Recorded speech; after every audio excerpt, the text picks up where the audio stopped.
कल्पना कीजिए, एक नदी जो अपनी धारा में सदियों से आस्था और रहस्य को बहा रही है। एक मंदिर जो कभी जल प्रलय से नहीं डूबा, और एक माँ जिसकी मुस्कान चांदनी जैसी है पर शक्ति अजय।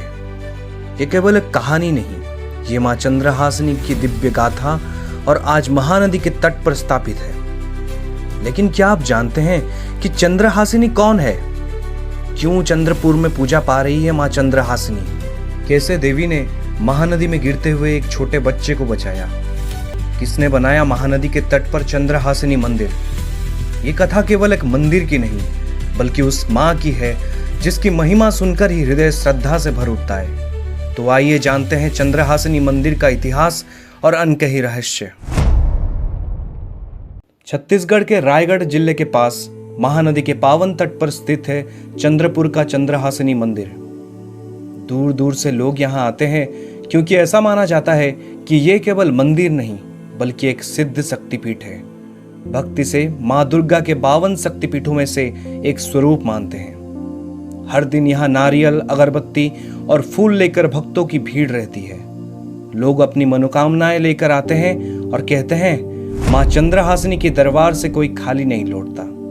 श्रद्धालुओं का कहना है कि इस मंदिर का इतिहास अपनी महिमा और विभिन्न रहस्यों से घिरा हुआ है। प्राचीन कहानी के अनुसार एक बार भगवान शिव और देवी पार्वती स्वर्ग गए। वहां सभी देवी देवताओं ने उनका स्वागत किया और उनका बहुत आदर सत्कार किया। अंततः जब भगवान शिव और देवी पार्वती स्वर्ग से लौट रहे थे तो देवराज इंद्र की पत्नी अर्थात देवी सची ने देवी पार्वती के बालों में स्वर्ग का सुंदर पुष्प पारिजात को लगा दिया। ये पुष्प अत्यंत सुंदर लग रहा था। इसके बाद दोनों स्वर्ग से लौट आए। जब महादेव और देवी पार्वती लौट रहे थे तब देवी पार्वती के बालों में लगा पारिजात पुष्प को देखकर महादेव अभिमान करने लगे। महादेव ने अपने बालों से एक टुकड़ा निकाला और उसे 8 भागों में विभाजित करके धरती पर फेंक दिया। ये 8 टुकड़े पश्चिम उड़ीसा के कुछ स्थानों पर गिरे और वहां शिवलिंग स्थापित हुआ, जिसके बाद वहां भगवान शिव की पूजा होने लगी।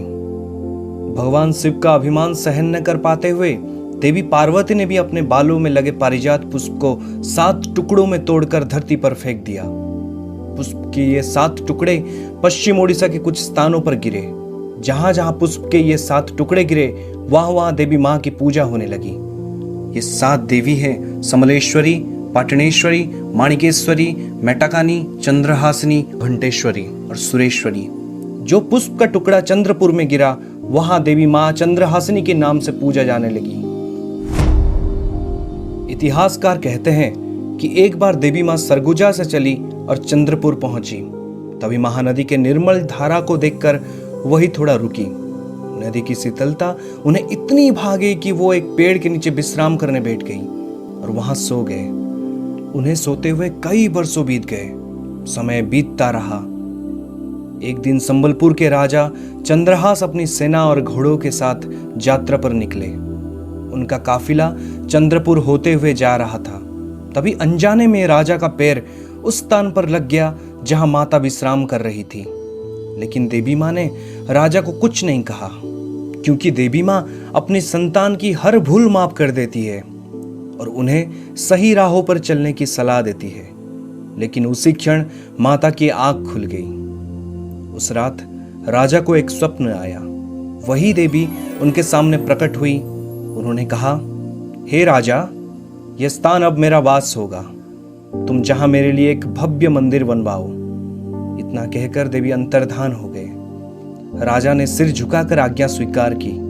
उसके बाद राजा ने न केवल चंद्रपुर में मां का मंदिर बनवाया बल्कि महानदी के उस पार नाथलदाई मंदिर का भी स्थापना किया।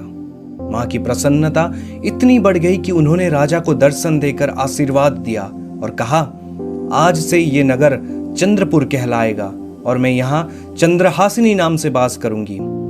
तब से ये स्थान आस्था का महासागर बन गया। मां चंद्रहासिनी का इतिहास केवल मंदिर की दीवारों तक सीमित नहीं है। उनके चमत्कार पूरे नगर, पूरे क्षेत्र में जाने जाते हैं। आइए उन कथाओं के बारे में जानते हैं जिन पर विश्वास करना कठिन है और जिनका अनुभव असंख्य भक्तों ने किया है। कहते हैं मंदिर के एक पुजारी हर दिन महानदी में स्नान करने जाते और वो नदी की गहराई से सूखी रेत निकालते थे। ये कैसे संभव था?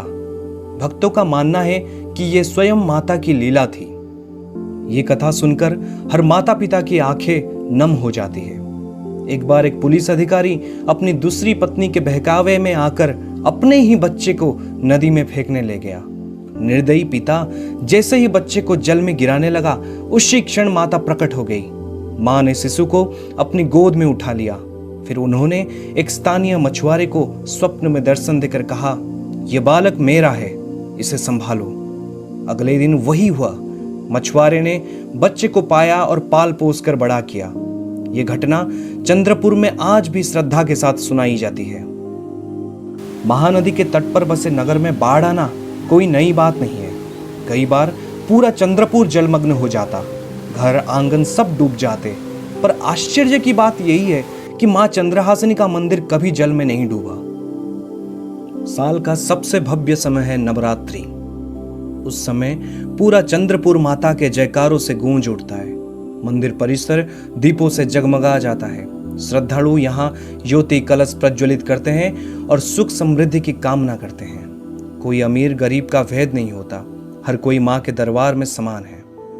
मां चंद्रहासिनी की ये कथा केवल धार्मिक नहीं बल्कि जीवन का संदेश भी देती है। जब जब संकट आया, मां ने अपने भक्तों की रक्षा की। जब जब आस्था डगमगाई, मां ने चमत्कार दिखाकर उसे सुदृढ़ किया। आज भी ये मंदिर छत्तीसगढ़ की आत्मा है। महानदी के लहरों इसकी गोद में खेलती है और भक्तों का विश्वास उसे और ऊंचा उठाता है। तो मां चंद्रहासिनी की कहानी सुनकर आपको कैसा लगा, हमें कमेंट में जरूर बताइए। अगर आपको ये वीडियो पसंद आया तो इसे ज़्यादा से ज़्यादा शेयर करें और ऐसे ही रहस्यमय कहानी के बारे में जानने के लिए इस चैनल को सब्सक्राइब कीजिए। अगली बार जब आप छत्तीसगढ़ जाएं तो मां चंद्रहासिनी के दर्शन अवश्य करें। जय मां चंद्रहासिनी।